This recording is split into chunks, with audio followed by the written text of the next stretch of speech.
கீதையில் 4வது சாப்டரில் 18வது ஸ்லோகம். கர்மண்ய கர்மய பஷ்யேத் அகர்மணி ச கர்மயः சபுத்திமான் மனுஷ்யேஷு சயுக்த கிருத்ன கர்ம கிருத்து. இப்போ இதுக்குள்ள அர்த்தத்தை பார்க்கலாம். கண்ணன் சொல்லின்னு இருக்கார், கர்ம யோகத்தில் 2 இருக்குது, 2 பாகம். கர்மா அகர்மா, அதாவது கர்ம பாகம், ஞான பாகம். இதில் ஞான பாகம் வசந்தது தான், ஆனால் ஞான பாகம் மட்டுமே போராது. ஞானத்துக்குள்ளே கர்மாவை பார்க்கணும், கர்மத்துக்குள்ளே ஞானத்தை பார்க்கணும். ரெண்டுமே தனித்தனியாக இருக்கிறது பிரயோஜனமே இல்லை. ஆனால் இது தெரிந்த ஞானிகள் கூட இதை பற்றி புரிஞ்சுக்கிறது ரொம்ப கஷ்டப்படுவான்னு முன்னாடியே பார்த்துறோம். வெறும் கர்மா மட்டும் செய்யல ஒரு பிரயோஜனமும் இல்லை. அதாவது அதில் உள்ள ஞானத்தை நம்ம புரிஞ்சுக்கலான்னு வச்சுக்கோ. வெறும் வாயால் பகவான் நம்ம சொல்லிகிட்டே இருந்தால் என்ன பிரயோஜனம்?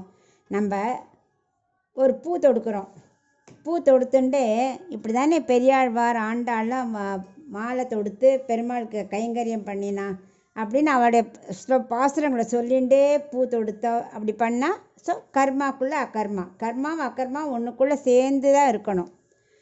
ஒரு கர்மாவை செய்கிறவன் வெறும் இதை மட்டும் பண்ணான்னா அவனுக்கு சித்தி கிடைக்காது. எவன் ஞானத்தோட கர்மாவை புரிஞ்சுட்டு செய்கிறானோ அவனே புத்திமான். அவன் நன்னா புரிஞ்சுக்கணும். இப்போது கண் பார்வை தெரியாத ஒருத்தன் இருக்கான், அவனுக்கு கிராஸ் பண்ணி விடணும் ரோடன்னு வெறும்னா போய் பண்ணுறதுல ஒரு பிரயோஜனம் இல்லை. நம்ம அது ஒரு கர்மா, நான் ஒரு டியூட்டி பண்ணேன் அவ்வளவுதான். அது செய்யும்போதே ஒரு கண் தெரியாதவனுக்கு ஹெல்ப் பண்ணுறதுனால பகவான் பிரீத்தி அடைகிறார்.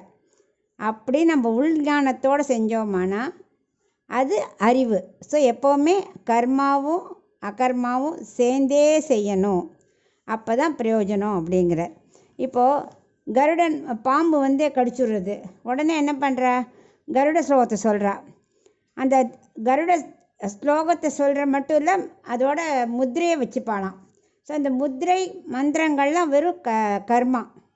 ஆனால் தியானிக்கிறோம் இல்லையா கருடனை, அந்த ஸ்லோகம் சொல்கிற மனசுக்குள்ளே வச்சுட்டு பாம்பு விஷத்தை இறக்கட்டும் கருடனை நம்புகிறோம் இல்லையா, அது கருடனை நம்பி அது பகவானை நினச்சிண்டு பாம்பு கடிச்சது விஷத்தை இறக்கிறது, அது அறிவு. உள் ஞானம் இருந்துகிட்டே இருக்கணும் எந்த காரியம் பண்ணாலும்.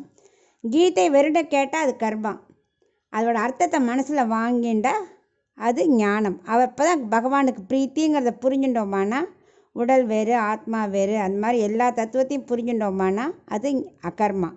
ஸோ எப்பவும் கர்மாவும் அகர்மாவும் சேர்ந்து புரிஞ்சுன்னு ஒரு காரியத்தை செய்கிறவன் தான் புத்திமான்.